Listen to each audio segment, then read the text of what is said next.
வக்ரதுண்ட மகாகாய சூரியகோடி சமப்பிரபக அவிக்னம் குருமே தேவ சர்வகாரியேஷு சர்வதா. எந்நாட்டுடைய சிவனை போற்றி, என் நாட்டவர்க்கும் இறைவா போற்றி.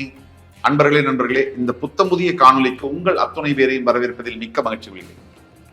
2026 சனி பயிற்சி வாக்கிய பஞ்சாங்கப்படி கும்பராசியிலிருந்து மீனராசிக்கு சரியாக மார்ச் 6 அன்னைக்கு பெயரவிருக்கின்ற சனி பகவான். இந்த பலன்கள் 12 ராசிக்கு என்ன செய்யும் அந்த வகையில இன்றைக்கு நம்ம பார்க்க போறது கடக ராசி.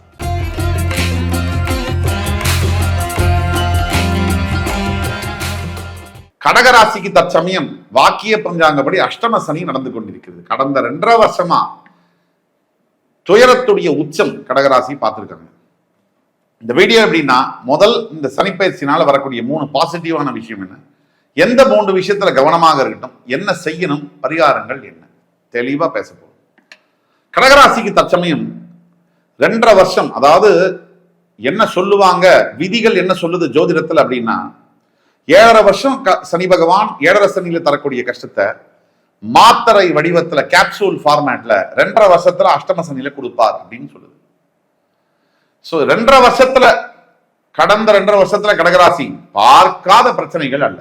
கடகராசிக்கு அஷ்டம சனி ஆரம்பிச்சதுல இருந்து என்ன நடக்கும் அப்படின்னா, தன்னுடைய மன தைரியம், தான் மேல் தான் வைத்திருக்கக்கூடிய நம்பிக்கை உடைஞ்சிருக்கும். மனம் தடுமாறும். நல்ல படிச்சவங்க, நல்ல வேலையில் இருக்கவங்க, நல்ல பிரில்லியண்டா இருக்கவங்களுக்கு கூட மனம் அப்படியே ஷேக் ஆகும். இந்த முடிவுகள் எடுக்க முடியாம ஒரு வழி பண்ணிருக்கும், தப்பான முடிவே எடுத்து வைக்கும் திருப்பி. எஸ்பெஷலி உறவுகள், த லவர்ஸ் அண்ட் மேரேஜ் ஆன கப்பிள்ஸ், இவங்களுக்குள்ள மன வலியை பயங்கரமா கொடுத்துருக்கும். சில கப்பிள்ஸை பிரிச்சே விட்டுருக்கும் அஷ்டமசனியுடைய தாக்கம். அப்படி ஒத்துமையா இருந்த ஹஸ்பண்ட் அண்ட் ஒய்ஃப் அப்படி பிரிஞ்சிருப்பாங்க. காரணம் அஷ்டம சனியுடைய அடி. எனக்கெல்லாம் இந்த மாதிரி நடக்குமா அப்படின்னு நினைச்ச மனைவி கணவன் அவங்களோட பிரிஞ்சிருப்பார். ஆனா சத்தியமான உண்மை, நான் வணங்கக்கூடிய அந்த முருகப்பெருமான் மீது சாட்சியாக, வருகின்ற காலத்துல பிரிந்து போன எல்லா உறவுகளும் மறுபடியும் உங்களை தேடி வரும். பிரிந்து போன கணவன் மனைவி ஒன்றாக சேருவீங்க. வாழ்க்கை மறுபடியும் 4th கியர் எடுக்கும்.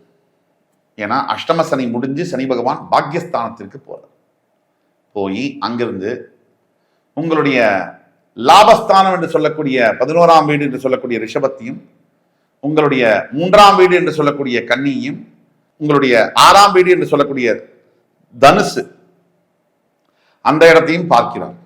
11ஆம் வீடு, 3, 6 இந்த இடங்களை பார்க்கிறார். முதல்ல 8ஆம் வீட்டிலிருந்து 9ஆம் வீட்டுக்கு போகக்கூடிய சனி பகவானால அஷ்டம சனி முடியும். மார்ச் 6 வரைக்கும் கொஞ்சம் பல்ல கடிச்சிட்டு இருக்கு. இப்ப அனுபவிச்சுட்டு இருக்கிற விஷயங்கள்லாம் டோட்டலா மாறும். இந்த 2.5 வருஷம் நீங்க பட்ட கஷ்டங்கள், அவமானங்களுக்கு பதில் இருக்கா அப்படின்னு கேட்டீங்கன்னா பதில் இருக்கு. அந்த பதில் மார்ச் 6க்கு அப்புறம் வரும். சார் இவ்வளவு கஷ்டப்பட்டுட்டு அதுக்கப்புறம் என் பதில் வந்தா என்ன, வரலன்னா என்ன அப்படிங்கிற விரக்தி, ஹேட்ரட் அப்படிதான் பல பேருக்கு இருக்கு. எப்பவுமே எல்லாருடைய வாழ்க்கையிலுமே ஒரு விஷயம் கெட்டதா நடக்குதுன்னா அந்த நேரத்துல நம்ம கடவுளை திட்டுவோம், எல்லாரையும் பழிப்போம், வாழ்க்கையை வேஸ்ட்டுமோ. இது மனிதனுடைய இயல்பு, மனதுடைய இயல்பு. ஒரு எடுத்துக்காட்டுக்கு, ஒரு பெண்ணும் ஒரு ஆணும் காதலிக்கிறாங்க. அந்த காதல் அந்த பையன் திருமணம் ஆகணும்னு வேண்டிக்கிறான். இப்ப கடவுள் இருக்காரு. கடவுள்கிட்ட போய் அந்த பையன் கேட்கிறான், என் காதலை எப்படியாவது சேர்த்து வச்சு திருமணம் ஆகணும்னு வேண்டி. இதுதான் இயல்பு. கடவுள் தெரியுது அவருக்கு, திருமணம் ஆனால் அந்த பையன் பயங்கரமா கஷ்டப்படுவான். இந்த பெண்ணுக்கும் ஆணுக்கும் மிகப்பெரிய தகராறு நடந்து சட்டையை கிடைச்சிட்டு பிரிஞ்சிருவாங்க, கோர்ட்டு கேஸு, வக்கீல், போலீஸ்னு. இப்ப கடவுள் அவனுடைய காதலை நிறைவேற்ற வேண்டுமா, நிறைவேற்றக்கூடாதா? இதுதான் கேள்வி. நிறைவேற்றினா ஃபுல் லாங் டேர்முக்கு அவனுக்கு பிரச்சனை. அன்னைக்கு திரும்பியும் கடவுளை அன்னைக்கே பிரிச்சிருக்கலாமே. நிறைவேற்றலைன்னா என் காதலை நிறைவேற்றலையே, கடவுளே இல்லைன்னா. இப்படிதான் ஜோதிடருடைய நிலைமையுமே. நெகட்டிவா சொன்னா நெகட்டிவ், பாசிட்டிவா சொன்னா பாசிட்டிவ், ரெண்டுமே தப்புன்னா இதுக்கு நடுவில் சொல்லவே முடியாது. அதனால நான் சொல்ல வரக்கூடியது என்னன்னா, கடகராசியை பொறுத்த வரைக்கும் பல விஷயங்கள்ல இதுக்கு முன்னாடி என்ன வேணா நடந்திருக்கலாம். அடுத்த கட்டம் வாழ்க்கையில நம்ம நகர்ந்தே ஆகணும் இல்லையா, அங்கேயே இருக்க முடியாது.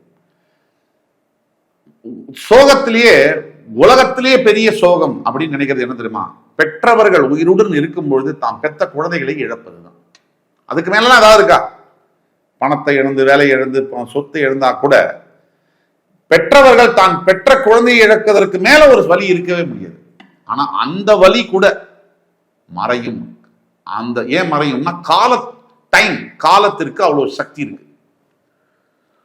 இப்போ இந்த அஷ்டம சனி காலகட்டத்துல உங்க வாழ்க்கையில என்ன வேணா நடந்திருக்கலாம். பிரச்சனைகள், தோல்விகள், விரக்தி, மனம் அப்படியே உடைஞ்சு போயிருக்கலாம், பண இழப்பு, அவமானம், என்ன வேணா எது நடந்தாலும் அந்த எபிசோட் முடிய போகுது. ஒரு ஃபுல் ஸ்டாப் எல்லாத்துக்குமே உண்டு. அந்த ஃபுல் ஸ்டாப் வரப்போகுது. இனி உங்களுடைய பிறவியில இப்ப நீங்க அனுபவிச்ச அந்த அளவுக்கு கஷ்டங்கள் இனிமேல் வராது. இந்த உறுதியை கொடுக்க முடியும். அடுத்து நல்லது நடக்கும். என்ன பாசிட்டிவ் சேஞ்சஸ் நடக்கும்? முதல்ல இருந்த மன இறுக்கம் விலகும். ரெண்டாவது, நீங்க இப்ப ஏதாவது ஒரு முயற்சி பண்ணீங்கன்னா சக்சஸ் ஆகும். முதல்ல தடை தாமதங்கள் இழுத்துக்கிட்டே இருந்துச்சு, இப்போ தொட்ட உடனே அது துலங்கும். மூன்றாவது, போன உறவுகள் எல்லாம் மறுபடியும் உங்களை தேடி வருவாங்க. நீங்க செஞ்ச நல்லதை நினைச்சு வருவாங்க. கவனமாக எங்க இருக்கணும்னா பண விஷயங்கள்ல கவனமாக இருக்கணும். அனாவசியமான செலவுகளை கட்டுப்படுத்த வேண்டும். 2, உடலம்ப பார்த்துக்கிற விஷயத்துல கவனமாக இருக்கணும். 3, முக்கியமா எந்த விஷயத்துல கவனமாக இருக்கணும்னா குழந்தைகள் விஷயத்துல கவனமாக இருக்கட்டும். அவங்களுடைய ஹெல்த் விஷயத்துல நீங்க என்ன செய்யணும் அப்படின்னா, கடகராசியை பொறுத்த வரைக்கும் இப்போ நீங்க உச்சபட்ச நடிகர் விஜய்க்கே கடகராசி தான். கரெக்டா மார்ச் 6 சனி பயிற்சிக்கு அப்புறம் தேர்தல் நடக்கும். அதுதான் சொல்றோம், அவருக்கு தேர்தலில் மிகப்பெரிய வாய்ப்புகள் இருக்குன்னு. அப்படிதான் கடகராசியில பிறந்த ஒவ்வொருத்தருக்கும் உங்களோட வாழ்க்கையில டர்னிங் பாயிண்ட், ஏதாவது ஒரு திருப்பு முனை எல்லார் வாழ்க்கையிலையும் இருக்கு. அது மாதிரி திருப்பு முனைகள் வரப்போகுது, இருக்கு. மார்ச் 6க்கு அப்புறம் இருக்கு. அது வரைக்கும் பொறுமை காக்க வேண்டும். பொறுமை தான் உங்களுடைய கவசம். அதே மாதிரி 2வது பாயிண்ட், பழச நினைச்சு வருத்தப்படுறதோ இல்ல ஃபியூச்சர்ல என்ன நடக்கும்னு நினைச்சு பயப்படுறதோ ரெண்டுமே நிறுத்தணும். உடனடியாக நிறுத்தணும். ரொம்ப யோசிக்கவே வேண்டாம். எவ்வளவு யோசிச்சாலும் எது நடக்கணுமோ அது நடக்கும். 3வது, உங்களுடைய தந்தை தாய் இவங்களுக்கு ஏதாவது குறைபாடுகள் இருந்தால், உயிரோடு அவங்க இருந்தாங்கன்னா குறைபாடுகள் இருந்தால் முதல்ல போய் அவங்களுக்கு பண்ணிடுங்க. மன திருப்திக்கு பண்ணிடுங்க. இதை 3த்தையும் செஞ்சீங்கனாலே போதும். பரிகாரம் அப்படின்னு எடுத்தோம்னா கடகராசி என்பவர்களுக்கு கண்டிப்பா இந்த சனிப்பெயர்ச்சி சமயம் போது, மார்ச் மாசம் போது குலதெய்வ வழிபாடு என்பது உடனே ஆரம்பிச்சாலும் நல்லது. குலதெய்வ வழிபாடு ஒன்றுதான் உங்களை கம்ப்ளீட்டா காப்பாத்தி வெளியில கொண்டு வரும். கடகராசிக்கு மிகப்பெரிய ஒரு யோகம் என்னன்னா, சனி உங்களுடைய 11ஆம் வீட்டை பார்க்கும்போது லாபங்கள் உயரும். அவர் உங்களுடைய 3ஆம் வீட்டை பார்க்கும்போது தைரியம் கொஞ்சம் பதட்டம் இருக்கும். இது செஞ்சா சந்தேகம் இருக்கும், ஜெயிச்சிருமா இல்லையானா, அது தேவையில்லை. இங்கதான் ரொம்ப கவனமா இருக்கும். அதே மாதிரி உங்களோட 6ஆம் வீட்டை சனி பார்க்கும்போது எதிரிகள் ஒழிவார்கள், கடன் ஒழியும், எதிரிகள் ஒழிவார்கள், நோய்கள் ஒழிந்து போகும். இப்ப கடகராசிக்கு ஒட்டுமொத்த சனி பயிற்சி என்பது ஒரு பிரமாதமா இருக்கு. இது வரைக்கும் இல்லாத கஷ்டங்கள் எல்லாம் விலகி நல்ல நிலைக்கு உங்களை கொண்டு போக போகுது. அப்படி இருக்கும்போது ஜாக்கிரதையா அதை முழுசா பயன்படுத்திக் கொள்வது உங்கள் கையில் தான் இருக்கு. இந்த எபிசோடு உங்களுக்கு பிடிச்சிருக்கும்னு நம்புறேன். அடுத்து வரும் எபிசோட்ஸ்ல மறுபடியும் உங்கள் எல்லோரையும் சந்திக்கும் வரை உங்களிடம் விடைபெறுவது உங்கள் சுபாஷ் பாலகிருஷ்ணன். நன்றி, வணக்கம், வாழ்க வளமுடன்.